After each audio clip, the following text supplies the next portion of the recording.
नमस्कार मेरे प्यारे भाइयों, मैं हूं अनुज और आप सुन रहे हैं हॉरर कहानी, वो भी मेरी जुबानी। दोस्तों, आज का हॉरर पॉडकास्ट ट्रक ड्राइवर की है जिनका नाम भोला राम है।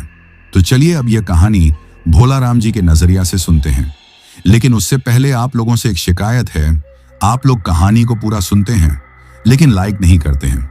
इस बार मैंने आप लोगों से बहुत उम्मीद लगाई है कि आप लोग इस बार वीडियो को लाइक भी करेंगे और चैनल को सब्सक्राइब करके अपना सपोर्ट जरूर दिखाएंगे। और अगर आप लोग चाहते हैं कि आपका नाम वीडियो में लिया जाए तो कमेंट में अपना नाम और अपने शहर का नाम जरूर लिखें। तो अब ज्यादा समय नहीं लेते हैं, चलिए कहानी की शुरुआत करते हैं। दोस्तों, मेरा नाम भोला राम है। उम्र यही कोई 40-42 की होगी। जिंदगी के 20 साल से ज्यादा इन सड़कों पर इस 12 चक्के की रानी के साथ ही गुजारे हैं। लोग कहते हैं ड्राइवरों की जिंदगी बड़ी मस्त होती है, आज यहां तो कल वहां। पर सच पूछो तो हमारी दुनिया इस छोटे से केबिन और घर पर इंतजार करती एक जोड़ी आंखों में ही सिमट कर रह जाती है। अपनी एक दुनिया है गांव में, जहां मेरी औरत शांति और 2 बच्चे हैं, और दूसरी दुनिया ये है डीजल की गंध और सड़क के सन्नाटे के बीच। ये बात आज से कोई 10-12 साल पुरानी होगी। उन दिनों मैं एक बड़ी कंस्ट्रक्शन कंपनी के साथ काम कर रहा था। मध्य प्रदेश और छत्तीसगढ़ के बॉर्डर पर एक नया हाईवे बन रहा था, बिल्कुल घने जंगलों और पहाड़ों को चीरकर। मेरा काम था रायपुर के पास की एक खदान से पत्थर और गिट्टी लाद कर कंस्ट्रक्शन साइट पर पहुंचाना। काम लंबा था, महीनों चलना था। कंपनी ने हम ड्राइवरों के रहने और खाने का इंतजाम साइट पर ही एक अस्थायी कैंप में कर रखा था। रहने में तो कोई दिक्कत नहीं थी, पर खाने का पूछो मत। रोज वही पानी वाली दाल, अधपकी रोटियां और कभी कभार खिचड़ी खाते खाते जबान का स्वाद ही मर गया था। शरीर दिन रात की मेहनत से टूटता था और दिल अच्छा छटपटा खाना खाने को तरसता था। खासकर गोश्त का कोई बढ़िया सा सालन मिल जाए तो क्या कहने। पर इस घने जंगल में जहां मीलों तक इंसान का नामो निशान नहीं था, वहां अच्छा खाना तो दूर, एक ढंग की चाय की दुकान भी नसीब नहीं थी। दिन ऐसे ही कट रहे थे। एक दिन कैंप में एक दूसरे ड्राइवर सुखराम ने बातों बातों में बताया, बोला, भोला भाई, यहां से कोई 20 किलोमीटर आगे जो पुरानी वाली कच्ची सड़क जंगल के अंदर जाती है ना, मैंने सुना है उस पर आगे जाकर कोई छोटा सा ढाबा है। मैंने हैरानी से पूछा, इस जंगल में ढाबा? कौन आता होगा वहां? अरे वही तो, मुझे भी यकीन नहीं हुआ। कोई पुराना शिकारी होगा जो चलाता होगा, पर कहते हैं खाना बड़ा लजीज बनाता है, सुखराम ने मुंह में पानी भरते हुए कहा। उस दिन के बाद से मेरे दिमाग में वो बात घर कर गई। रोज वही बेस्वाद खाना खाकर मैं तंग आ चुका था। मैंने फैसला किया कि आज रात मैं उस ढाबे को ढूंढने जरूर जाऊंगा। शाम को काम खत्म होने के बाद जब सब लोग अपने अपने कैंप में घुस गए, मैं चुपके से अपनी रानी को स्टार्ट करके उस कच्ची सड़क की तरफ बढ़ गया। सड़क क्या थी, बस पत्थरों और धूल का एक रास्ता था जो सांप की तरह जंगल के अंधेरे में गुम हो रहा था। मेरी ट्रक की हेडलाइट जहां तक जाती, बस पेड़, झाड़ियां और एक अजीब सा सन्नाटा ही नजर आता। झींगुरों की आवाज भी उस सन्नाटे को और गहरा बना रही थी। करीब आधे घंटे तक उस ऊबड़ खाबड़ रास्ते पर चलने के बाद मुझे दूर एक टिमटिमाती हुई रोशनी नजर आई, एक लालटेन। मेरा दिल खुशी से उछल पड़ा। मैं जैसे जैसे नजदीक पहुंचा, एक छोटी सी झोपड़ी का आकार उभरने लगा। वो एक ढाबा ही था, बांस और फूस की बनी एक झोपड़ी जिसके बाहर एक पुराना काला पड़ चुका लकड़ी का तख्ता रखा था और एक चारपाई पड़ी थी। मैंने ट्रक को थोड़ा दूर रोका और उतरकर ढाबे की तरफ बढ़ा। ढाबे के अंदर से किसी के खांसने की आवाज आई। मैंने दरवाजे पर हल्की सी दस्तक दी। कौन है? अंदर से एक भारी औरतों जैसी आवाज आई। जी, मैं ड्राइवर हूं, सुना था यहां खाना मिलता है, मैंने कहा। कुछ पल की खामोशी के बाद दरवाजा खुला। सामने एक बूढ़ी औरत खड़ी थी। उम्र 70-80 से कम नहीं होगी। चेहरे पर इतनी झुर्रियां थीं कि जैसे किसी ने कागज को मोड़कर फिर खोल दिया हो। मोटी मोटी आंखें अंधेरे में चमक रही थीं और उसके होंठ पान खाने से काले पड़ चुके थे। उसने मुझे सिर से पांव तक घूरा और फिर बोली, आजा। मैं अंदर चला गया। अंदर एक मिट्टी का चूल्हा जल रहा था और उसी की रोशनी में सब कुछ दिख रहा था। एक तरफ कुछ पुराने बर्तन रखे थे। हवा में मसालों और भुने हुए गोश्त की एक ऐसी महक थी कि मेरी भूख और भड़क उठी। क्या मिलेगा अम्मा? मैंने चारपाई पर बैठते हुए पूछा। रोटी और गोश्त का सालन है, खाना है तो खा, नहीं तो आगे बढ़, उसने बिना मेरी तरफ देखे रूखेपन से कहा। हाँ हाँ बिल्कुल खाऊंगा, आप बस ले आओ, मैंने जल्दी से कहा। उसने एक पुरानी एल्यूमिनियम की थाली में 2 मोटी मोटी बाजरे की रोटियां और एक कटोरे में गाढ़ा सुर्ख रंग का सालन लाकर मेरे सामने रख दिया। सालन का रंग और उससे उठती महक मैं बता नहीं सकता। मेरे मुंह में पानी भर आया। मैंने पहला निवाला तोड़ा और सालन में डुबोकर मुंह में रखा। रखते ही जैसे मेरी आत्मा तृप्त हो गई। ऐसा लजीज गोश्त मैंने अपनी पूरी जिंदगी में नहीं खाया था। गोश्त इतना मुलायम था कि मुंह में रखते ही घुल रहा था और मसाला ऐसा कि हर निवाले में जन्नत का मजा आ रहा था। मैं तो सब कुछ भूलकर बस खाने में जुट गया। मैंने कब 4 रोटियां खा ली मुझे पता ही नहीं चला। मैंने उंगलियां चाट चाट कर कटोरा साफ कर दिया। और लाऊं? उस बूढ़ी औरत ने चूल्हे के पास से ही पूछा। नहीं अम्मा, पेट भर गया, पर सच कहूं ऐसा खाना आज तक नहीं खाया। कौन सा गोश्त है ये? किसी जंगली जानवर का है क्या? मैंने डकार लेते हुए पूछा। मेरी बात सुनकर वो अजीब तरह से मुस्कुराई।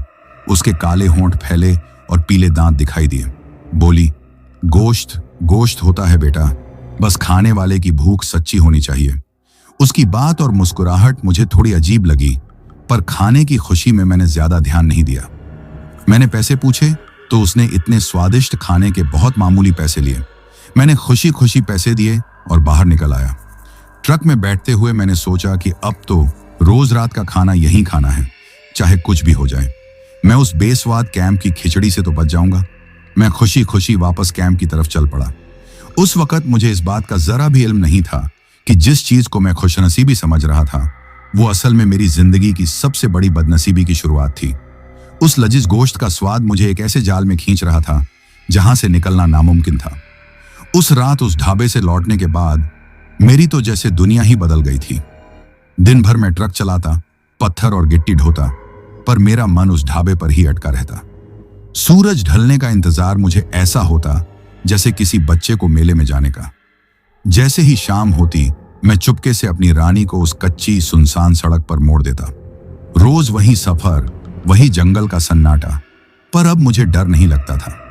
मुझे तो बस उस झोपड़ी से आती गोश्त की महक और उस थाली का इंतजार रहता था। रोज का यही नियम बन गया। मैं पहुंचता, बूढ़ी अम्मा बिना कुछ पूछे थाली में बाजरे की मोटी मोटी रोटियां और कटोरा भरकर वही सुर्ख लजीज सालन मेरे आगे रख देती और मैं सारी दुनिया भूलकर उस पर टूट पड़ता। हर दिन गोश्त का जायका पहले से भी बेहतर लगता। ऐसा नशा था उस खाने में कि मैं उसका आदी होता जा रहा था। मैंने जिंदगी में बहुत ढाबों पर खाना खाया था, पर ऐसा स्वाद कहीं नहीं चखा था। कैंप में वापस आकर मैं अपने आप में ही रहता। 1-2 बार मैंने सुखराम से जिक्र करने की कोशिश की।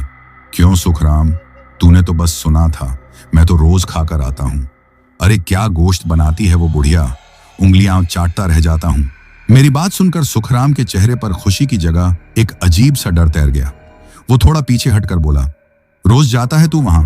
भोला भाई, हिम्मत है तेरी। मैंने तो बस सुना था, पर उधर जाने की किसी की हिम्मत नहीं होती। कहते हैं वो औरत किसी से बात नहीं करती, और उस रास्ते पर जो एक बार रात को गया वो कभी लौटा नहीं। अरे क्या बकवास कर रहा है, मैं हंस पड़ा। मैं तो रोज जाता हूं, देख तेरे सामने खड़ा हूं। और वो बुढ़िया बात तो नहीं करती ज्यादा, पर खाना ऐसा खिलाती है कि आत्मा खुश हो जाती है। सुखराम ने कुछ नहीं कहा, बस सिर हिलाकर वहां से चला गया। पर उसकी बातों ने मेरे दिल में शक का एक छोटा सा बीज बो दिया था। जो लौटा नहीं उसका क्या मतलब था? मैं तो रोज लौटता हूं। शायद ड्राइवरों ने यूं ही कहानियां बना रखी होंगी, पर अब जब मैं ढाबे पर जाता तो मेरा ध्यान खाने के अलावा इधर उधर भी जाने लगा। मैंने गौर किया कि इतने दिनों में मैंने वहां अपने सिवा किसी दूसरे ग्राहक को नहीं देखा। दिन हो या रात, वो ढाबा हमेशा खाली रहता था, बस मैं और वो बूढ़ी अम्मा। मैं कभी कभी जानबूझकर देर से जाता, ये सोचकर कि शायद कोई और मुसाफिर मिल जाए, पर नहीं, वहां हमेशा मैं अकेला ही होता। एक दिन मैंने हिम्मत करके पूछ ही लिया, अम्मा और कोई नहीं आता क्या यहाँ खाने? इतनी बढ़िया जगह है, इतना लजीज खाना है। उसने मेरी तरफ वैसे ही घूर कर देखा जैसे पहली बार देखा था। बोली, जिसका नसीब होता है वो आ जाता है, तुझे मिला है तू खा, ज्यादा पंचायत मत कर। उसका जवाब सुनकर मैं चुप हो गया, पर मेरे दिमाग में सवाल घूमते रहते। ये अम्मा इस घने जंगल में अकेले कैसे रहती हैं? राशन पानी सब्जी मसाले कहां से लाती है? और सबसे बड़ा सवाल, ये रोज रोज ताजा गोश्त कहां से आता है? आसपास कोई गांव नहीं, कोई कस्बा नहीं, कोई दुकान नहीं, फिर ये गोश्त आता कहां से है? एक शाम मैं ढाबे पर पहुंचा तो अम्मा झोपड़ी के पीछे कुछ कर रही थी। चूल्हे पर सालन की देगची छड़ी हुई थी और धीमी धीमी आंच पर पक रही थी। हवा में मसालों की महक के साथ एक और गंध थी, एक अजीब सी कच्ची मीठी मीठी सी गंध, जैसे ताजे कटे हुए मांस की होती है। मैं चारपाई पर बैठकर उसका इंतजार करने लगा। करीब 10 मिनट बाद वो हाथ धोती हुई बाहर आई। मैंने देखा कि उसकी साड़ी के पल्लू पर गहरे लाल रंग के धब्बे लगे हुए थे। अम्मा, आज बड़ी देर लगा दी, मैंने यूं ही कहा। जानवर को काटने में वक्त लगता है, उसने बिना किसी भाव के कहा और मेरे लिए थाली लगाने लगी। जानवर? कौन सा जानवर? यहां तो मैंने कभी कोई बकरी या मुर्गी नहीं देखी थी। मैंने एक बार झोपड़ी के पीछे नजर डालने की कोशिश की जहां वो काम कर रही थी। वहां कुछ बड़े बड़े पत्ते पड़े थे और उन पत्तों के नीचे से झांकती हुई कुछ हड्डियां नजर आ रही थी। वो हड्डियां मुर्गी या बकरे की हड्डियों से काफी बड़ी और मोटी लग रही थी। मेरा माथा ठनका। कहीं ये किसी जंगली जानवर का गोश्त तो नहीं खिलाती, नील गाय या जंगली सुअर? पर जो भी हो, था बड़ा स्वादिष्ट। मैंने फिर से अपनी सोच को झटक दिया और खाने पर ध्यान लगाया, पर अब हर निवाला मेरे गले में अटक सा रहा था। जायका वही था, पर मेरा मन अब उस जायके में कुछ और ढूंढ रहा था। एक शक, एक अनजाना सा डर। मैं जल्दी जल्दी खाना खत्म करके उठने लगा। इतनी जल्दी क्या है? अम्मा ने पहली बार मुझसे इस तरह से बात की थी। उसकी आवाज में रूखेपन की जगह एक अजीब सी मिठास थी जो मुझे और भी ज्यादा असहज कर गई। थोड़ा और खा ले, आज शिकार ताजा था। नहीं अम्मा, पेट भर गया, अब कल आऊंगा, कहकर मैं अपनी जेब से पैसे निकालने लगा। मैं पैसे देकर जैसे ही मुड़ा और अपने ट्रक की तरफ बढ़ने लगा, मेरा पैर एक पत्थर से टकराया और मैं लड़खड़ा गया। मेरे हाथ से चाबियों का गुच्छा छूटकर उस लकड़ी के तख्ते के नीचे चला गया जिस पर बैठकर मैं खाना खाता था। अरे! मैं झुंझलाते हुए नीचे बैठा। तख्ते के नीचे काफी अंधेरा था। मैंने अपनी जेब से टॉर्च निकाली और उसे जलाकर चाबियां ढूंढने लगा।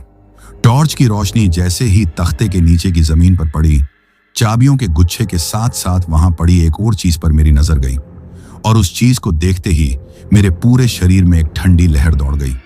वो एक बटन था, ट्रक ड्राइवरों की शर्ट में लगने वाला एक खास डिजाइन का पीतल का बटन।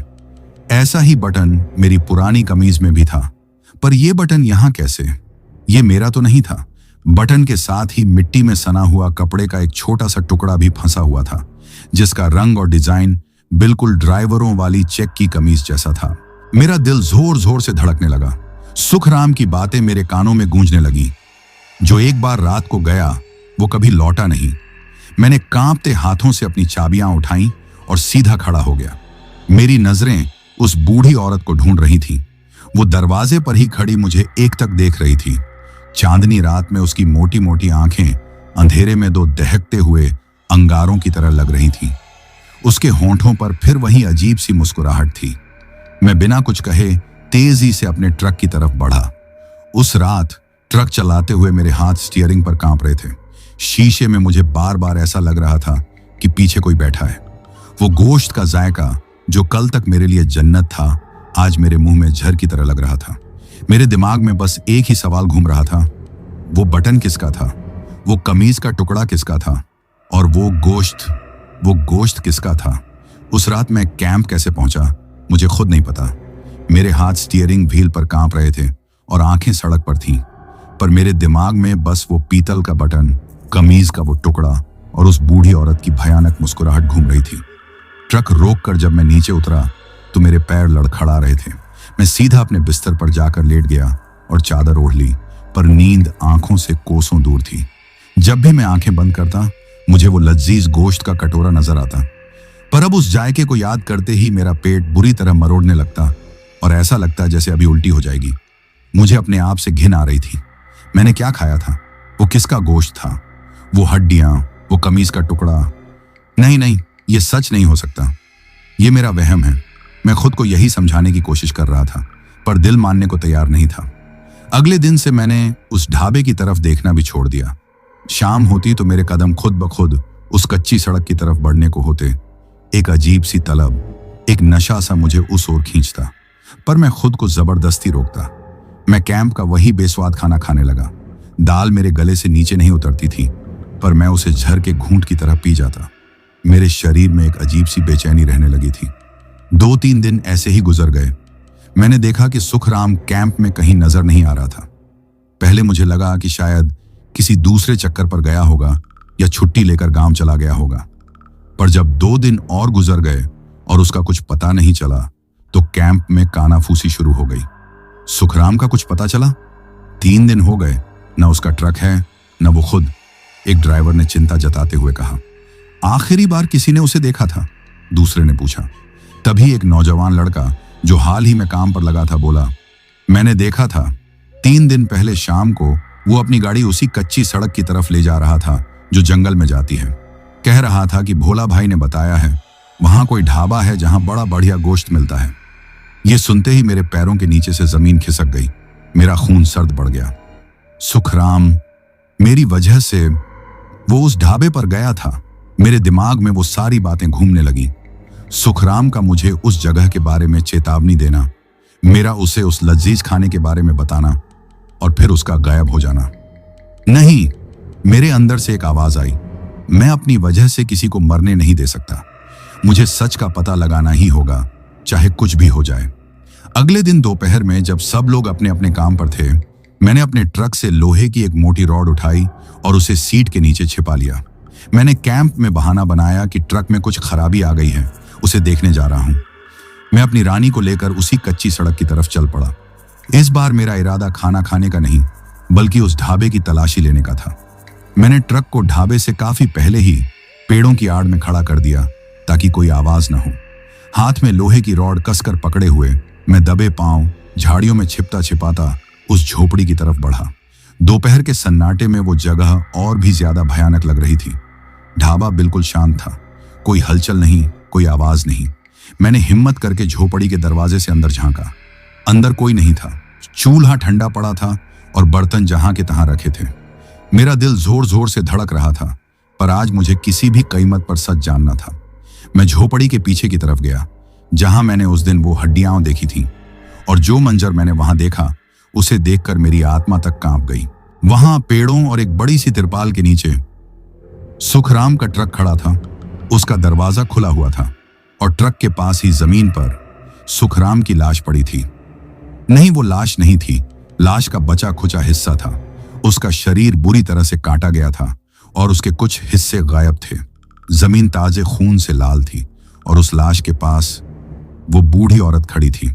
उसके हाथ में एक बड़ा सा खून से सना हुआ छप्पर मीट काटने का छुरा था। वो जमीन पर पड़े सुखराम के एक पैर को काटने की कोशिश कर रही थी। मुझे देखते ही वो रुक गई, पर उसके चेहरे पर कोई डर, कोई हैरानी नहीं थी। वो धीरे धीरे सीधी खड़ी हुई और अपने काले होंठों को फैलाकर मुस्कुराई। वही भयानक मुस्कुराहट। आ गया बेटा, उसकी भारी आवाज उस सन्नाटे में गूंजी। मैं जानती थी तू जरूर आएगा, तेरी तलब तुझे यहां खींच ही लाई। चल, अच्छा हुआ तू आ गया। आज का गोश्त एकदम ताजा है, तेरे ही दोस्त का है। ये कहकर वो छप्पर उठाए मेरी तरफ लपकी। एक पल के लिए मेरा शरीर सुन्न पड़ गया। मौत मेरे सामने खड़ी थी, पर फिर न जाने कहां से मेरे अंदर एक जानवर जागा। मैंने अपने हाथ में पकड़ी लोहे की रॉड को पूरी ताकत से हवा में घुमाया और उसके सिर पर दे मारा। रॉड उसके सिर से टकराई। वो एक भयानक चीख मारकर जमीन पर गिर पड़ी। मैं एक पल भी नहीं रुका। मुझे नहीं पता था कि वो जिंदा है या मर गई, और मुझे जानना भी नहीं था। मैं पीछे मुड़ा और अपनी जिंदगी की सबसे तेज दौड़ लगाई। मैं झाड़ियों और पत्थरों से टकराता, गिरता पड़ता बस भागता रहा। मुझे ऐसा लग रहा था जैसे वो मेरे पीछे ही भाग रही है। मैं हांफता हुआ अपने ट्रक तक पहुंचा, कांपते हाथों से दरवाजा खोला और अंदर कूद गया। चाबी घुमाते ही रानी एक झटके में स्टार्ट हो गई। मैंने एक्सीलरेटर पर ऐसा पैर रखा कि ट्रक धूल का गुबार उड़ाता हुआ वहां से हवा हो गया। मैं पागलों की तरह ट्रक चलाता हुआ कैंप की तरफ भागा। मेरे आंसू बहे जा रहे थे, मेरा पूरा शरीर कांप रहा था और मेरे मुंह से बस चीखें निकल रही थी। सुखराम का वो कटा हुआ शरीर और उस औरत की मुस्कुराहट मेरी आंखों के सामने नाच रही थी। मैं तूफान की तरह कैंप के अंदर घुसा और सीधा मैनेजर के ऑफिस के सामने जाकर ट्रक को रोका। मैं नीचे कूदा और बदहवास हालत में ऑफिस के अंदर भागा। मैनेजर और वहां बैठे 2 और लोग मुझे देखकर खड़े हो गए। मैं मिट्टी और खून में सना हुआ एक भूत की तरह लग रहा था। मेरे मुंह से शब्द नहीं निकल रहे थे, बस एक टूटी फूटी आवाज में चीख निकल रही थी, पुलिस, पुलिस को बुलाओ। वो औरत, वो ढाबे वाली बुढ़िया, वो ड्राइवरों को काटती है।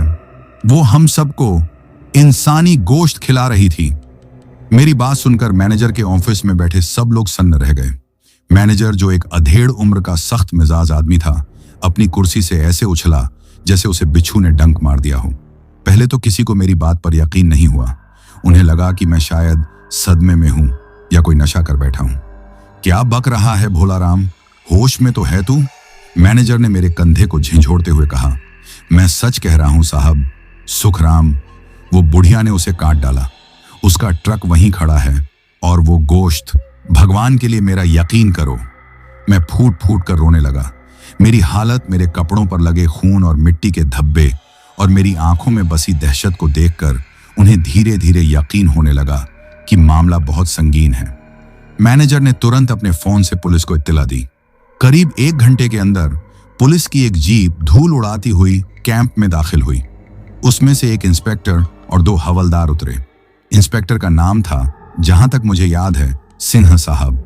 वो एक लंबा रौबदार आदमी था जिसकी नजरें किसी बाज की तरह तेज थीं। उन्होंने मुझे सिर से पांव तक देखा और फिर मैनेजर से पूछा, क्या हुआ है? मैनेजर ने उन्हें संक्षेप में पूरी बात बताई। सिंह साहब ने मेरी तरफ देखा और कहा, इसकी हालत ठीक नहीं है, पहले इसे थोड़ा पानी पिलाओ और शांत करो। मुझे पानी पिलाया गया पर मेरा कांपना बंद नहीं हुआ। फिर सिंह साहब ने मुझसे सवाल जवाब शुरू किए। मैं एक टूटी फूटी घबराई हुई आवाज में उन्हें सब कुछ बताता गया। कैसे मैं पहली बार उस ढाबे पर पहुंचा, कैसे मैं रोज वहां जाकर वो गोश्त खाता था, कैसे मुझे शक हुआ और आज दोपहर मैंने वहां क्या देखा। जब मैंने सुखराम की लाश और उस बुढ़िया के हमले का जिक्र किया तो वहां खड़े सभी लोगों के चेहरे का रंग उड़ गया। सिंह साहब ने मेरी पूरी बात बहुत ध्यान से सुनी। फिर उन्होंने कहा, ठीक है, हमें उस जगह पर चलना होगा, तुम हमें रास्ता दिखाओगे। मैं उस जहन्नुम में दोबारा जाने के ख्याल से ही कांप गया। नहीं साहब, मैं वहां नहीं जाऊंगा, मुझे जाने दो। मैं गिड़गिड़ाने लगा। देख, डर मत। सिंह साहब ने मेरे कंधे पर हाथ रखते हुए कहा, हम सब तेरे साथ हैं, तू बस जीप में बैठे बैठे रास्ता बता देना, तेरे बिना हमें वो जगह नहीं मिलेगी। उनकी बात में एक भरोसा था। मैं ना चाहते हुए भी राजी हो गया। पुलिस की जीप आगे थी और उसके पीछे मैनेजर और कैंप के 2-4 और लोग अपनी गाड़ी में। मैं पुलिस की जीप में 2 हवलदारों के बीच में सिकुड़ा हुआ बैठा था। जैसे ही हमारी गाड़ियां उस कच्ची सड़क पर मुड़ी, मेरा दिल फिर से जोर जोर से धड़कने लगा। वही जंगल, वही सन्नाटा, पर आज दिन के उजाले में भी वो रास्ता मुझे पहले से कहीं ज्यादा खौफनाक लग रहा था। मैंने पेड़ों की आड़ में खड़ी अपनी रानी की तरफ इशारा किया और फिर उस जगह की तरफ जहां वो ढाबा था। पुलिस ने अपनी जीप ढाबे से कुछ दूर रोकी और सब लोग पैदल ही आगे बढ़े। मैं डर के मारे जीप से नहीं उतरा। मैं बस खिड़की से उस झोपड़ी को देख रहा था जो अब किसी भूतिया हवेली से कम नहीं लग रही थी। सिंह साहब और उनकी टीम हाथ में बंदूकें ताने सतर्कता से झोपड़ी की तरफ बढ़े। उन्होंने पहले झोपड़ी के अंदर तलाशी ली, फिर वो पीछे की तरफ गए जहां मैंने सुखराम की लाश देखी थी। मैं जीप में बैठा सांस रोके इंतजार कर रहा था। कुछ मिनटों बाद सिंह साहब झोपड़ी के पीछे से बाहर आए।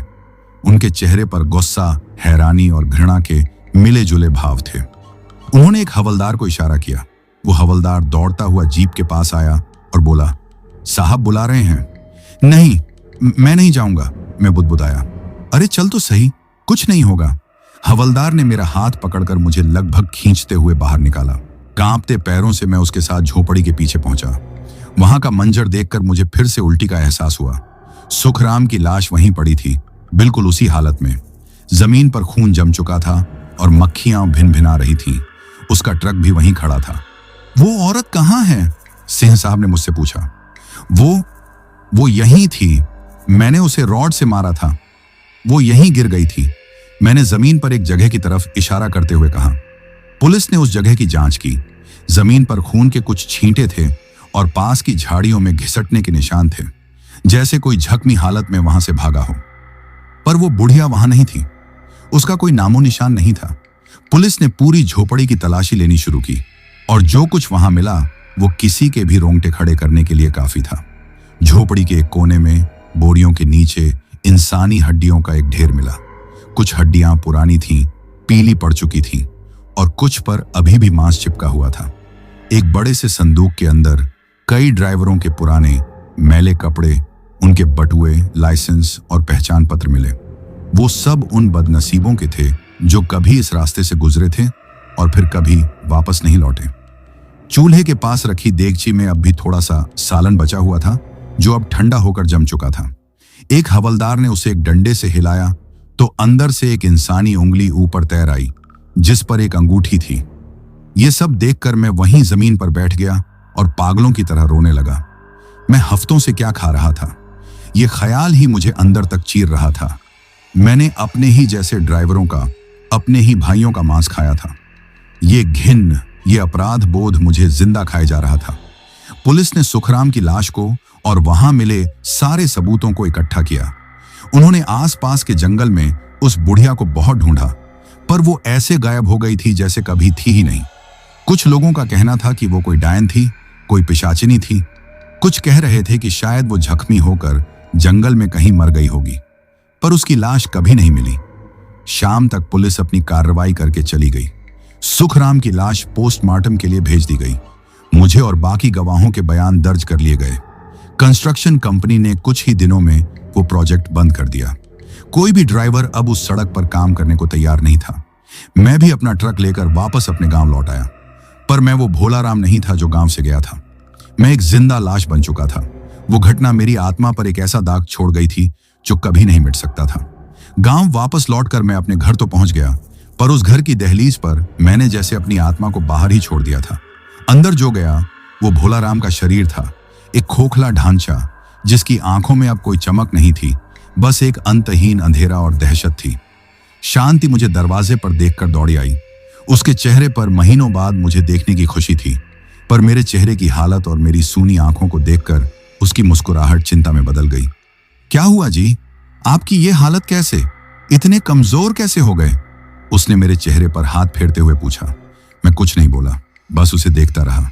बच्चे दौड़कर मुझसे लिपटे, पर मुझे ऐसा लगा जैसे मैं कोई पत्थर हूं जिसमें कोई एहसास बाकी नहीं है। मैं चुपचाप अंदर जाकर चारपाई पर बैठ गया। उस दिन के बाद मेरे घर का माहौल बदल गया। मैं घंटों तक एक ही जगह पर, एक ही कोने में चुपचाप बैठा रहता।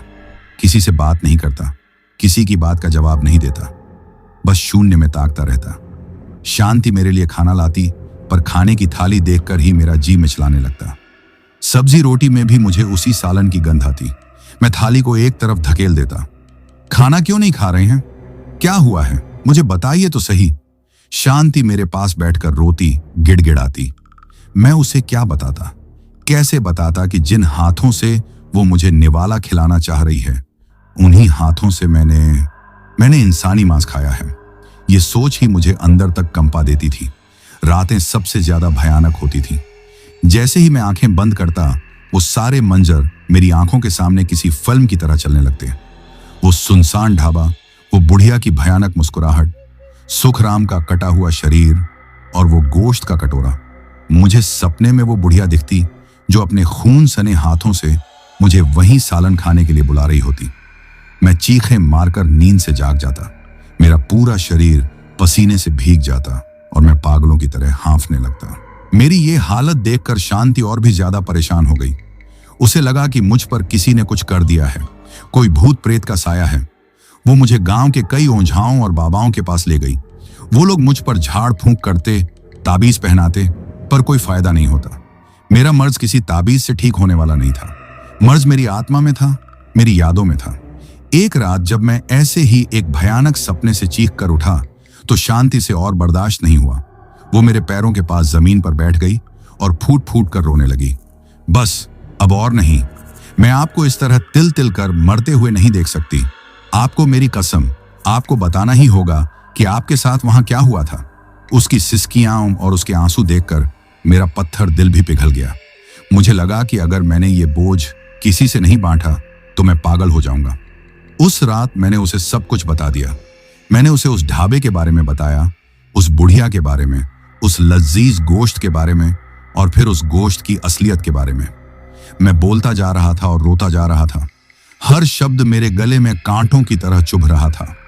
जब मैंने उसे सुखराम की मौत और उस दिन झोपड़ी के पीछे देखे मंजर के बारे में बताया, तो शांति ने अपने मुंह पर हाथ रख लिया। उसकी आंखों में डर और घृणा का ऐसा समंदर था जो मैंने पहले कभी नहीं देखा था। पूरी बात सुनकर वो कुछ देर तक सुन्न बैठी रही। कमरे में बस मेरी सिसकियों की आवाज थी। फिर वो धीरे से उठी, मेरे पास आई और उसने मुझे अपने गले से लगा लिया। वो कुछ बोली नहीं, बस मेरे सिर को सहलाती रही। उसके उस स्पर्श में नफरत या घिन नहीं थी, बस मेरे लिए हमदर्दी और प्यार था। शायद वो समझ गई थी कि मैं मुजरिम नहीं, खुद एक शिकार था। उस रात मैं कई महीनों बाद उसकी गोद में सिर रखकर थोड़ा सो पाया। अगली सुबह जब मैं उठा तो मेरे मन का बोझ थोड़ा हल्का था, पर अपराध बोध अब भी वैसा ही था। शांति मेरे लिए चाय लेकर आई। मैंने चाय पी और फिर उससे कहा, शांति, आज के बाद इस घर में कभी गोश्त नहीं बनेगा। मैं अब अपनी बाकी की जिंदगी में कभी मांस को हाथ भी नहीं लगाऊंगा। ये मेरी कसम थी। उस जायके के जहर से खुद को बचाने का मेरा आखिरी प्रयास। मैंने ट्रक चलाना छोड़ दिया। मैं अब उस 12 चक्के की रानी के केबिन में बैठने की हिम्मत नहीं जुटा पाता था। हर सड़क मुझे उसी जंगल की तरफ जाती हुई लगती थी। हर ढाबा मुझे उसी झोपड़ी की याद दिलाता था। मैंने गांव में ही एक छोटी सी परचून की दुकान खोल ली। जिंदगी धीरे धीरे पटरी पर आने की कोशिश कर रही थी, पर वो यादें आज भी मेरा पीछा नहीं छोड़ती। आज भी कभी कभी रात के सन्नाटे में मुझे अपने मुंह में उसी गोश्त का जायका महसूस होता है और मैं घबरा कर उठ बैठता हूं। वो घटना एक ऐसा जख्म दे गई थी जो शायद मेरी मौत के साथ ही भरेगा। उस भयानक घटना को गुजरे हुए अब करीब 7-8 साल हो चुके थे। वक्त का मरहम धीरे धीरे मेरे जख्मों पर परत चढ़ा रहा था। मैंने अपनी परचून की दुकान में खुद को पूरी तरह डुबो लिया था। सुबह दुकान खोलना, दिन भर ग्राहकों से हिसाब किताब करना और शाम को घर लौट आना, यही मेरी जिंदगी बन गई थी। बच्चों की हंसी और शांति के साथ ने मेरे टूटे हुए मन को काफी हद तक जोड़ दिया था। अब मुझे रात में वो भयानक सपने नहीं आते थे। मैं अब चीख कर नहीं उठता था। हाँ, एक खालीपन था, एक डर था जो मेरे अंदर कहीं गहरे में बस गया था। मैं अब भी रातों को जागता था, पर अब वजह दहशत नहीं, बस एक अजीब सी बेचैनी होती थी। मैंने मांस को छुआ तक नहीं था। किसी शादी ब्याह में भी अगर बनता तो मैं उस जगह से दूर हट जाता। उस जायके की याद अब धुंधली पड़ चुकी थी, पर उस जायके से जुड़ी घिन आज भी ताजा थी। मैं मानने लगा था कि शायद अब सब ठीक हो गया है। शायद मैं उस अतीत को पीछे छोड़ने में कामयाब हो गया हूं, पर मैं कितना गलत था। वो एक आम सी दोपहर थी। दुकान पर ज्यादा भीड़ नहीं थी। मैं बैठा बैठा मक्खियां मार रहा था कि दुकान के सामने एक चमचमाती हुई गाड़ी आकर रुकी। हमारे गांव में ऐसी गाड़ी का आना एक बड़ी बात थी। गाड़ी से एक आदमी उतरा। उम्र यही कोई 30-35 की होगी। साफ सुथरे महंगे कपड़े पहने हुए था। उसका चेहरा शांत था, पर उसकी आंखों में एक अजीब सी गहराई थी जो किसी को भी असहज कर दे। वो सीधा मेरी दुकान पर आया और मुस्कुराकर बोला, एक पानी की बोतल मिलेगी? हाँ, बैठिए साहब, मैंने कहा और उसे एक स्टूल पर बैठने का इशारा किया। मैंने उसे पानी की बोतल दी। उसने पानी पीते पीते दुकान का जायजा लिया और फिर मुझसे पूछा, आप यहीं के रहने वाले हैं? जी साहब, यहीं पैदा हुआ, यहीं पला बढ़ा, मैंने जवाब दिया। अच्छा, उसने कहा, मैं दरअसल एक कंपनी की तरफ से सर्वे करने आया हूं। सरकार इस इलाके में कोई नया प्रोजेक्ट शुरू करने का सोच रही है। मैं बस ये देख रहा हूं कि यहाँ के पुराने रास्ते, पुराने ठिकाने अब किस हाल में हैं। पुराने रास्ते का जिक्र सुनते ही मेरे कान खड़े हो गए। मेरे दिल में एक हल्की सी घबराहट उठी जिसे मैंने जाहिर नहीं होने दिया। साहब, अब तो सब नया हाईवे ही इस्तेमाल करता है। पुराने रास्तों पर अब कौन जाता है? मैंने बात को टालने की कोशिश की। नहीं, जाना पड़ता है, वो मुस्कुराया। कभी कभी पुरानी जगहों पर ही काम की चीजें मिलती हैं। मैंने सुना है यहां से कुछ दूर जंगल के रास्ते पर कोई पुराना ढाबा हुआ करता था, बहुत साल पहले। आपने सुना है उसके बारे में? उसका सवाल किसी हथौड़े की तरह मेरे सिर पर लगा। मेरा हलक सूख गया। मैंने नजरें चुराते हुए कहा, नहीं साहब, मुझे नहीं मालूम। मैं तो ज्यादा कहीं आता जाता नहीं।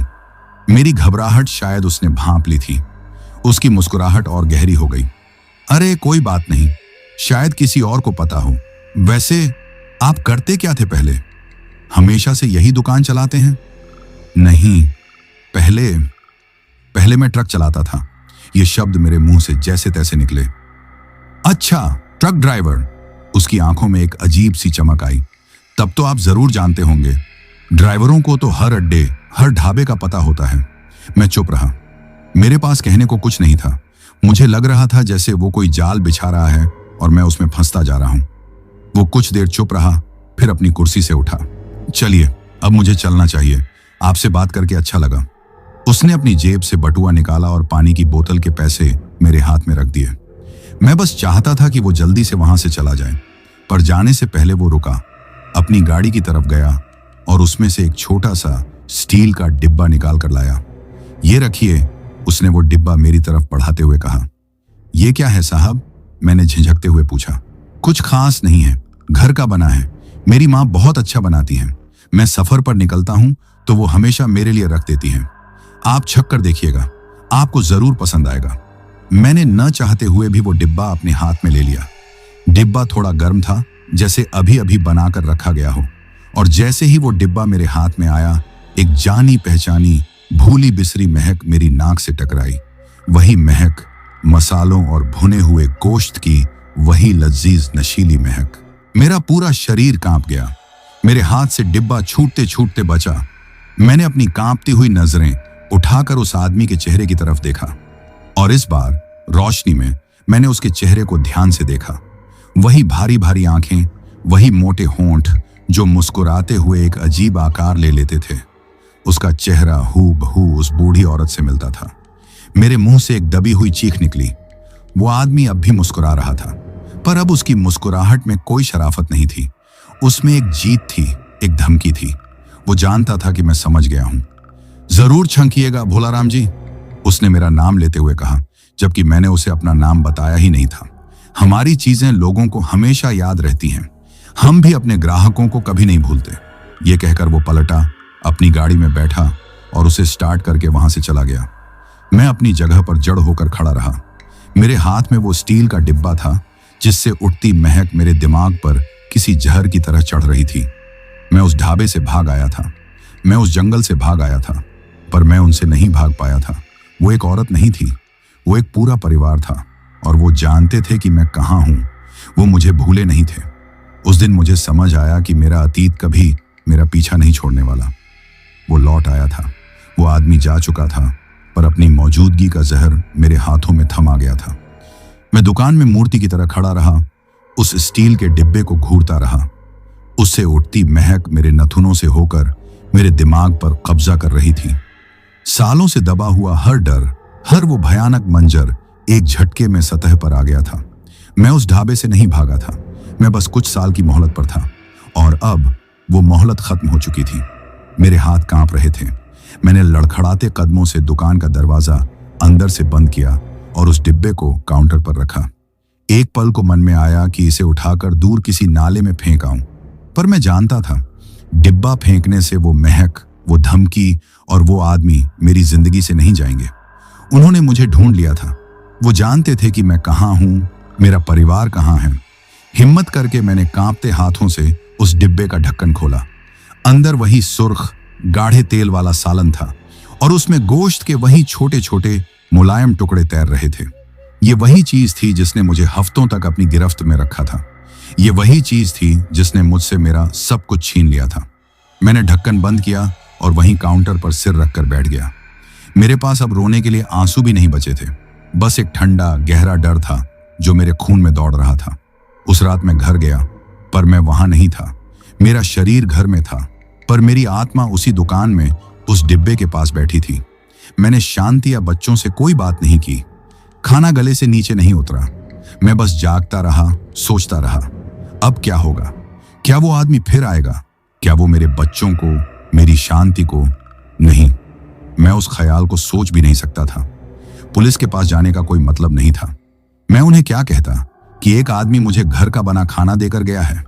वो मुझे पागल खाने भेज देते। मैं अकेला था और मेरे सामने एक ऐसा दुश्मन था जिसकी क्रूरता की कोई हद नहीं थी। 2 दिन तक मैं दुकान नहीं गया। मैं घर के अंदर ही कैद रहा। हर आहट पर चौंक जाता, हर अजनबी को शक की निगाह से देखता। शांति मेरी हालत देखकर परेशान थी, पर वो जानती थी कि इसका ताल्लुक उसी पुराने जख्म से है। तीसरे दिन मैंने एक फैसला किया। शिकार बनकर जिया नहीं जा सकता। अगर वो शिकारी थे तो मुझे भी शिकारी बनना होगा, अपनी और अपने परिवार की जिंदगी के लिए। मैं अब और भाग नहीं सकता था। मुझे इस कहानी को खत्म करना था, हमेशा के लिए। मैं उठा और घर के पीछे बने उस पुराने गैराज में गया, जहां मेरी रानी पिछले 7-8 सालों से खामोश खड़ी थी। उस पर धूल की मोटी परत जम गई थी। उसके टायर बैठ चुके थे। वो भी मेरी तरह ही एक जिंदा लाश लग रही थी। पर आज मुझे उसकी जरूरत थी। वो सिर्फ एक ट्रक नहीं थी, वो मेरे अतीत का हिस्सा थी, मेरी ताकत थी और अब मेरा हथियार बनने वाली थी। मैंने पूरा दिन लगाकर उसे ठीक किया। उसके इंजन में तेल डाला, टायरों में हवा भरी, बैटरी चार्ज की। शाम होते होते सालों बाद रानी का इंजन एक बार फिर गरजा। उसकी वो घर घराती आवाज सुनकर न जाने क्यों मेरे अंदर एक अजीब सी हिम्मत लौट आई। रात को जब शांति और बच्चे सो गए, मैं चुपके से घर से निकला। मैंने दुकान जाकर वो स्टील का डिब्बा उठाया और उसे ट्रक के केबिन में रख लिया। फिर मैं अपनी रानी को लेकर गांव से बाहर निकल गया। मैं उसी हाईवे पर पहुंचा जहां से वो कच्ची सड़क जंगल की तरफ जाती थी। मैं जानता था वो जरूर वापस आएगा, ये देखने के लिए कि उसके भेजे हुए तोहफे का मुंह पर क्या असर हुआ। वो अपनी जीत का मजा लेने जरूर आएगा। मैंने ट्रक को हाईवे के किनारे एक अंधेरी जगह पर खड़ा कर दिया और लाइटें बंद कर दी और मैं इंतजार करने लगा।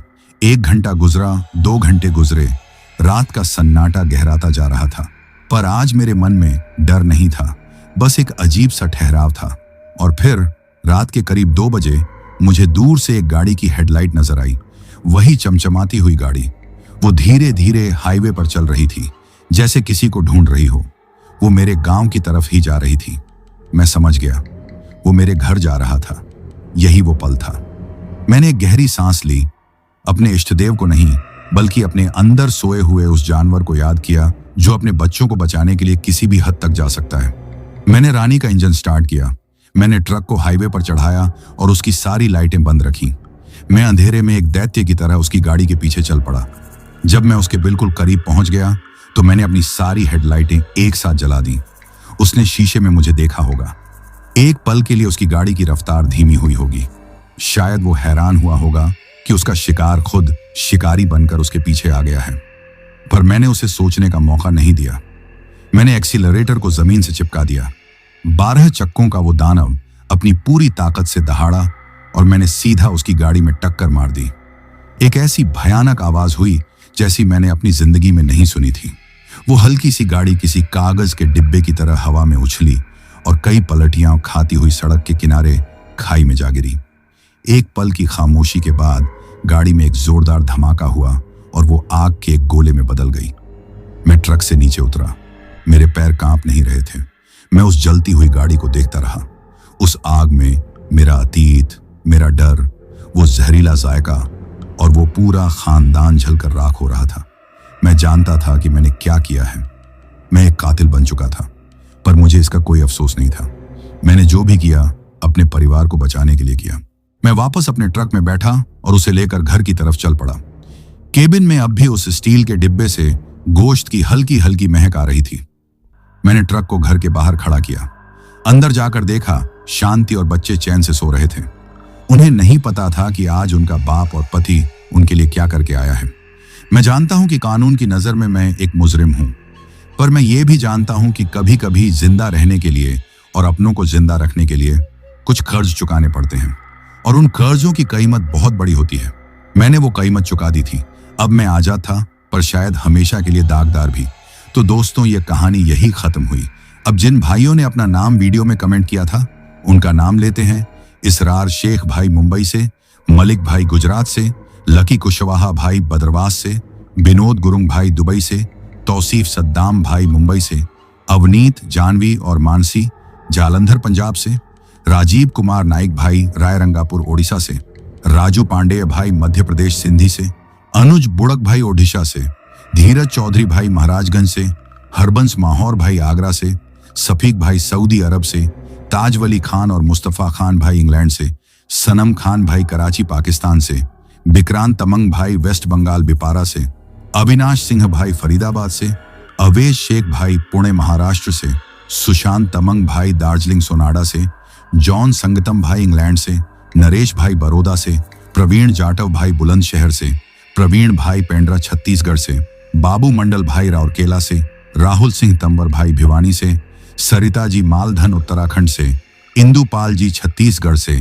संकेत दैवत भाई यवतमाल महाराष्ट्र से, बाबू मोनी जी असम गोहपुर से, दीप सैनी और अंचल सैनी भाई फिजी से, निशा कश्यप जी इंडिया से, संजय खान भाई नागपुर से, गुरफान खान भाई उत्तर प्रदेश से, रवि त्रिपाठी भाई लखनऊ से, अरशब फाजिल का भाई पंजाब से, परमिला जी कतर से, मांगलज अंजोत भाई दिल्ली से, आशुतोष भाई चंद्रपुर महाराष्ट्र से, सीताराय भाई नेपाल से, राकेश फाजिल का भाई पंजाब से, अभिमन्यु भाई उत्तर प्रदेश से, जोनी भाई हैदराबाद से, आसिफ अब्बासी भाई फिरोजाबाद से, यूएस हर्ष तिवारी भाई लाहौरी सिरसा प्रयागराज से, अभिमन्यु भाई गोरखपुर से, पूजा और संदीप भाई हरियाणा से, नीलंका नाथ भाई असम से, अजीत भाई रायपुर से, सौरभ पटेल भाई कानपुर से, मजीद भाई मालदीव से, वंश भाई सूरत से, अर्जुन भाई नेपाल कवसौटी से, मनीष, अमृत और तारा भाई सऊदी दमन से, रचना कुमारी जी बिहार से, आलम खान भाई गुजरात से,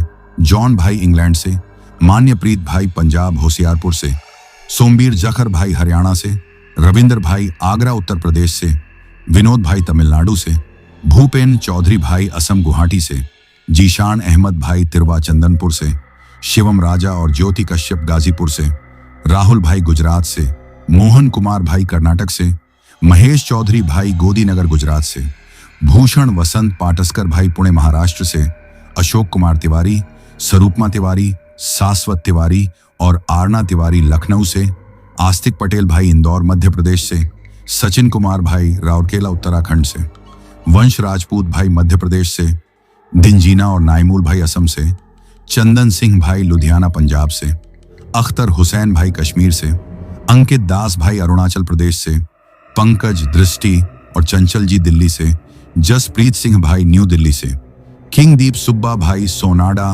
दार्जिलिंग से, अभिषेक सिंह भाई भागलपुर बिहार से, दिव्यांग वाग्या भाई मुंबई से, सफदार अब्बास भाई रावलपिंडी पाकिस्तान से, केबी गुरुंग भाई पोखरा नेपाल से, बाबर आजम और रिजवान भाई पाकिस्तान से, राहुल भाई ओडिशा राउरकेला से, हरिवंश मौर्य भाई आगरा से, विनय कुमार भाई राजनांदगांव से, हसन अब्बास भाई इटली से, बबलू मौर्य, पिंकी कुशवाहा हैप्पी और गोल्डी मौर्य कौशाम्बी उत्तर प्रदेश से।